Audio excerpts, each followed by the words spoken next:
The Case for Christ. What's wrong with me? I could take you back to the very place where I lost my faith in God. I was 14 years old. At Prospect High School in Mount Prospect, Illinois, the biology classroom was on the third floor in the northwest corner of the building. I was sitting in the second row from the windows, third chair from the front, when I first learned about Darwin's theory of evolution. Revolutionized by evolution. This was revolutionary to me. Our teacher explained that life originated millions of years ago when chemicals randomly reacted with each other in a warm ocean on the primordial Earth. Then, through a process of survival of the fittest and natural selection, life forms gained in complexity. Eventually, human beings emerged from the same family tree as apes. Although the teacher didn't address this aspect of evolution, its biggest implication was obvious to me. If evolution explains the origin and development of life, then God was out of a job. What did we need God for? Life was just the natural result of the random interaction of chemicals. To my mind, this was great news. Finally, here was the rational basis for atheism. If evolution explains life, then the first chapters of the Bible must be mythology or wishful thinking. And if that were true of the first chapters, why not the rest? Jesus could not have been God. Miracles aren't possible, they're just the attempts by pre-scientific people to make sense out of what they couldn't understand, but which now science can explain. For the first time, I had a rational reason to abandon Christianity. Bored by religion. Not that I'd ever really been a Christian. My parents believed in God and had done their best to try to spark spiritual interest in me. When I was a kid, they brought me to a Protestant church where I would struggle to stay awake during the 20-minute sermons. I didn't understand the rituals, I couldn't relate to the organ music, and I quickly concluded that religion was a waste of an otherwise perfectly good Sunday. When I was in junior high, my parents enrolled me in a confirmation class. This meant that one day a week, after school, I was forced to sit in the church's airless basement and go through a series of classes. I can't recall learning much about the Bible, or about Jesus for that matter. Mostly, I remember having to memorize things like the Ten Commandments and then stand and recite them. Nobody knew them well. We sort of bluffed our way through the past as the pastor would prompt us. It was mind-numbingly dull. I don't remember anything that I was forced to commit to memory back then, although I do have vivid memories of the pastor lecturing us and telling us sternly that we didn't have enough diligence. I didn't even know what that was, but apparently we were bad for not having it. Graduating from church. When the time came to be formally confirmed and made a member of the church, we were told in advance the kind of questions we would be asked so that we'd know the answers. I didn't want to go through with this because, if I had any faith in God at the time, it was hanging by a slender thread. To me, God was irrelevant, mysterious, and a stern disciplinarian who, if he existed, was probably mad that I lacked diligence. On the other hand, I wasn't too excited about the idea of standing up to my parents and saying, "No thanks, I'm not interested in being confirmed, because I think your God is probably just a fairy tale." My dad would have gone ballistic and my mom would have freaked out. I didn't need that. If there was no God, then what would be the harm in going through some meaningless ritual? So I went through the confirmation ceremony. Afterward, we got a stack of pre-printed envelopes so we could give money to the church. That, I figured, was probably what was really behind the whole confirmation scam, and probably behind all of organized religion. But confirmation had its advantages. I figured that my confirmation ceremony was actually my graduation ceremony. I had graduated from church. Now I was on my own. My parents stopped dragging me to church on Sundays, and I was happy to sleep late. I had done the religion drill. Time to party. Looking for love. After that day in biology class, I had even more reason to party. After all, I'd figure out that God didn't exist, and that meant I was not accountable to him. I would not have to stand before him someday and be judged. I was free to live according to my rules, not his dusty commandments that had been force-fed in confirmation class. To me, all of this meant that nobody else really mattered unless they made me happy. But there was someone who mattered, and who made me happy. Her name was Leslie, and we met when we were 14 years old.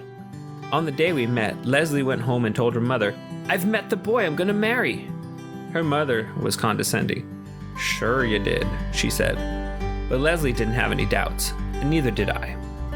We dated on and off during high school, and after I left home to attend the University of Missouri, we maintained our relationship through the mail. We became convinced that there was nobody else we would ever be happy with. Within a year, Leslie moved down to Missouri and we got engaged. We decided to get married in a church because, well, that's where people get married, isn't it? Besides, Leslie wasn't hostile towards God as I was. She wasn't opposed to religion, especially for other people. For herself, though, God was just another topic she had never taken the time to seriously explore. Living in high gear. After I finished college, we moved to a high-rise apartment not far from the Tribune Tower in downtown Chicago. Leslie was busy with her banking career. I was beginning to climb the ladder at the Chicago Tribune, where my internship had led me a permanent job as a reporter. That's when my life powers shifted into high gear. If I had a god at my time, it was my career. I loved seeing my name in print, and I thrived on the cutting-throat environment, the adrenaline rush of deadlines, and the get the story at any cost mentality. I was doing what I had always dreamed of, traveling around the country, doing radio and TV interview shows, writing a book, winning awards. I had made it. I was on the fast track to the top of my profession, and I wasn't even 30 years old. What's wrong with me? The power I had was better than any high I could get off of drugs or alcohol. There were times when I used that power to help people. I remember doing a Thanksgiving Day feature about a poor family on Chicago's West Side. The two young sisters didn't even have a coat and only one sweater for the two of them. During the biting Chicago winter, one little girl would wear the sweater halfway to school and the other would wear it the rest of the distance. After my article appeared, big-hearted people from around the city showered the family with gifts and money. I went back to visit them on Christmas Eve and found their home overflowing with presents, and their closets so stuffed that it looked like the coat department at Nordstrom's. And all, I told myself, because of my article. But after a while, I noticed that I really didn't care about other people. I once interviewed a grieving woman whose young daughter had been raped and murdered. As she poured out her pain, I was thinking, wow, these are great quotes, and I'm the only reporter who's got them. I didn't care about her daughter or her despair. I was after a front-page byline and another bonus from the boss. Other people noticed my hardening heart. Once I covered a trial in which a teenager testified how a gang had lined up him, his brother, and a friend against the wall, and then, one by one, shot them point blank in the head. The two others died instantly. Somehow, this teenager had survived. At least he survived long enough to point out the killer in court. According to a doctor's testimony, it was only a matter of time before the witness himself would die from his injuries. After the trial was over, the prosecutor let me interview the teenager for a feature story. I was excited. I knew I had front-page exclusive. I was so stoked about beating the competition to the story that I had a big grin on my face as I pumped the kid for information. In the middle of the interview, the prosecutor pulled me aside and said angrily, "Strobel, what's wrong with you? This kid watched his brother and his friend get blown away. He's probably going to die himself, and you're interviewing him like you're a comedian or something." His words haunted me for a long time. What was wrong with me? Why didn't I care about that kid or his murdered friends? Why didn't I empathize with the woman whose daughter had been murdered? Why did I only care about myself and my career? And worst of all, why didn't all my success satisfy me? Why did I always want more? Man in the mirror. But it wasn't my secret dissatisfaction that prompted me to look into the claims of Christianity. It was my wife. Sometimes I hear Christians say that unbelievers can't have a happy marriage because they don't know what true love is. Well, we knew enough about it to be pretty fulfilled. We were best friends, living an exhilarating life, and for the most part didn't have any worries. This is how I picture our life back then.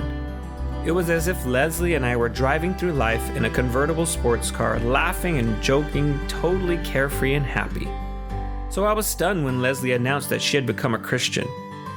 I rolled my eyes and braced for the worst. I felt like the victim of some kind of scam. I had married one Leslie, the fun Leslie, the carefree Leslie, the risk-taking Leslie. And now I was afraid she was going to turn into some sort of sexually repressed prude who would trade our upwardly mobile lifestyle for all-night prayer meetings and volunteer work in grimy soup kitchens. Instead, I was pleasantly surprised, even fascinated, by the changes in her character, her integrity, and her personal confidence. At the same time, the more Leslie changed in positive ways, the more obvious it became that my own life and relationships were messed up. It was as if Leslie were holding up a mirror and I was seeing myself as I really was, and I didn't like the picture. Examining the evidence. What finally brought me to faith in God was truth. I was a journalist. I had legal training from Yale Law School. I knew how to investigate a case and how to sift the evidence, and I knew how to face facts. If the evidence of history established convincingly that Jesus is who he claimed to be, the one and only Son of God, then I would have no choice but to follow him. My fruitless pursuit of happiness changed into a relentless pursuit of truth. That's what fueled my investigation into the evidence about Christ. The rest of this book retraces that investigation. Of course, the questions I asked and the evidence I uncovered didn't always follow a logical step-by-step progression. I'd look into one aspect of Christianity, then another and another, then maybe return with new questions to the first issue. For 21 months, I committed myself to exploring the case for and against Christ with an open mind. And that's all I ask of you. Start with an open mind and see where the evidence leads you.